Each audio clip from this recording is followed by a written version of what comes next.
To enable or disable data roaming in Redmi Note 15 Pro 5G, first of all, we'll need to open settings on our device. Next step is to look for the mobile networks, and they should be right here. Then we'll be able to find the cards that we have, and we can scroll down to the data roaming.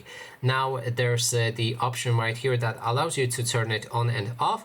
So click on it and you can switch between always, which will be always on, for exceptions only, and in this case the carrier will charge you a fee after you turn on international data roaming. Turn on anyway, you can turn it on and then adjust the settings. There's also option to disable it with never right here, and then when it's on you can adjust the settings like daily data limit while roaming, and you can adjust the size of this limit right here with the gigabytes or megabytes.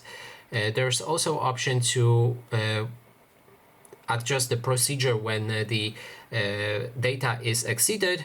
It will warn you and turn off mobile data or only show the warning. And that is basically everything. Thanks so much for watching, and if you like this video, please consider subscribing.